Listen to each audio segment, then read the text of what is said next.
Hello दोस्तों, कैसे हैं आप सब। उम्मीद करता हूँ कि आप सब बहुत अच्छे होंगे। तो चलिए आज की मोटिवेशनल स्टोरी हम स्टार्ट करते हैं। एक गांव में दो बाप बेटे रहते थे।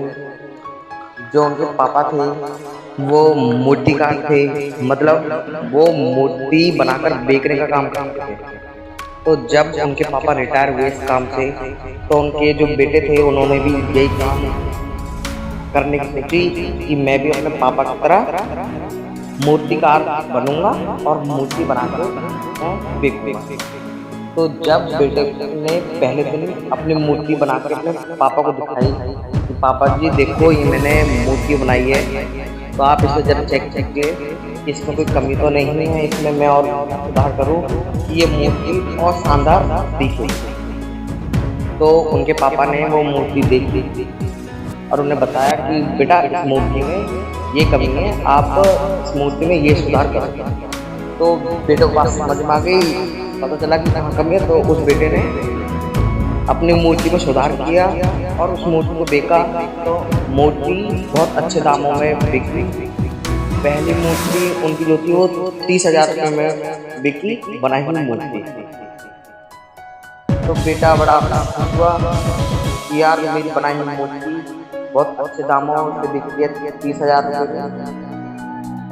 फिर उन बेटे को दूसरी मूर्ति का ऑर्डर मिलता है, तो वो फिर मूर्ति बनाते हैं और अपने पापा को दिखाते हैं कि पापा जी देखो मेरे को अगला मूर्ति का ऑर्डर मिला है और देखो मैंने ये मूर्ति बनाई है, अब आप इसमें फिर से देखो इसमें कोई कमी तो नहीं है। तो बेटे ने वो मूर्ति बहुत शानदार बनाई होती है, तब भी उसके पापा उसमें कमी निकाल देते हैं कि बेटा अब इस मूर्ति में ये कमी है, आप इसमें ये सुधार करें। बेटा वो दिक्कत कमी सुधार।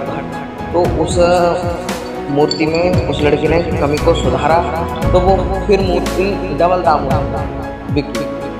मतलब पहली मूर्ति अगर उसकी 30,000 की बिकती है तो दूसरी बिकती है उसकी 60,000। फिर उस लड़के को तीसरी मूर्ति का ऑर्डर मिलता है, तो वो फिर तीसरी मूर्ति बहुत शानदार करके बनाता है। फिर अपने पापा के पास जाता है कि पापा देखो मैंने तीसरी मूर्ति बनाई है और देखो कितनी शानदार है। फिर उसके पापा ये मूर्ति देखते हैं और फिर उसमें कमियां निकाल देते हैं कि बेटा आपकी मूर्ति में ये कमी है, इसको आप सुधारो। बेटे ने फिर भी कुछ बोला कि ठीक है पापा सुधार। तो बेटे ने कमियां सुधारी और फिर उसकी डबल से 120,000। चलो अभी तक तो ठीक था। जब बेटे को चौथी मूर्ति का ऑर्डर मिलता है, तो अब वो इतनी शानदार मूर्ति बनाता है, इतनी शानदार मूर्ति बना कि उसमें कोई कमियां निकाली नहीं। तो वो फिर अपने पापा के पास जाता है कि पापा देखो मैंने ये मूर्ति बनाई है, अब आप इसको चेक करो कि इसमें कोई कमी तो नहीं है। तो उसके पापा फिर यही बोलते हैं कि बेटा हाँ इसमें ये कमी रह गई है, आपको फिर ये सुधारो। तो बेटा फिर भी कुछ नहीं कहता है। तो फिर बेटा अपने मन में सोचता है कि यार मैं इतनी अच्छी मूर्ति बनाता हूँ, मेरी मूर्ति में कोई कमी नहीं निकालता है, पर ये मेरे पापा हैं वो मेरे हर मूर्ति में कमी निकाल रहे हैं, हर मूर्ति में कमी निकालता है। तो अब वो क्या करता है बेटा, अब वो अपने पापा से मूर्ति के बारे में पूछना बंद कर देता है। उसको जैसी मूर्ति का ऑर्डर मिलता है तो वो मूर्ति बनाता है और ग्राहकों को बेच। तो उसके पापा भी कुछ नहीं कहते हैं कि ठीक है। तो फिर ऐसे कई दिन चलते रहे। तो जैसे ही जब तक वो अपने पापा से मूर्ति के बारे में पूछता था, तब तक उस मूर्ति के रेट डबल होते थे। जैसे कि पहली मूर्ति 30,000 की है, दूसरी बिकती थी उसकी 60,000। अब क्या होता है, जब से उसने अपने पापा से पूछना बंद कर दिया तब से उसके मूर्ति के रेट सेम ही थे, मतलब बढ़ते नहीं थे। अगर मूर्ति 20,000 की है तो 20,000 है, मतलब 40 नहीं, डबल नहीं हो रहे थे। तो लड़का परेशान, वो सोचता है कि यार मैं तो मूर्ति एकदम बढ़िया बना रहा हूँ और एक से एक अच्छी मूर्ति बना रहा हूँ, फिर भी मेरी मूर्ति के रेट क्यों नहीं बढ़े। पापा के पास जाता है, पापा को बात बताता है कि पापा ऐसी की बात है, मैंने मूर्ति बनाई है और मेरी मूर्ति का रेट बढ़ गया, जो रेट है उसी रेट से मूर्ति बिक रही है और जो रेट है उससे भी अब डाउन हो चुका है, मतलब अब तो उससे भी कम रेट में मूर्ति बिक रही है।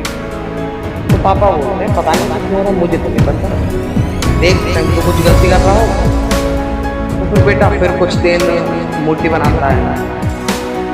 जब वे पूरे गिर जाता है तो बेटा भी सोचता है कि चलो अभी काम बंद कर देगा।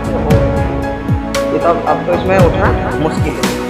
तो फिर उसके पापा आते हैं, फिर उसको समझाते हैं। उसके पापा ये बोलते हैं कि जब मैं तेरी मूर्ति में कमियां निकाला करता था तो तेरे को भले ही बुरा लगता था, पर मैं तेरी मूर्ति में कमियां इसलिए निकाला करता था कि तू और आगे बढ़े, और जो तूने मूर्ति बनाई है वो बेशक शानदार है, पर तू और जो मैं बोल रहा हूँ कि इसमें ये कमी है, इसमें ये कमी है, मैं इसलिए निकालता हूँ ताकि तू इससे भी और अच्छी मूर्ति बने।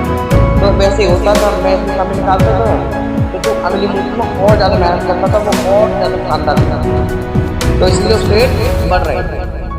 और जब से मैंने इसमें कमियां निकालना बंद कर दिया तो तुझे लगता है कि तूने मूर्ति एकदम शानदार बना दी, और वो होती भी शानदार है, लेकिन तू ज्यादा मूर्ति में कोई डिफरेंस नहीं करता था, मतलब ज्यादा कोई उस मूर्ति में अंतर नहीं लाता था, इसलिए तेरी मूर्ति के काम है वो सेम रहते थे, और इसी वजह से वो मूर्ति के काम घट गए।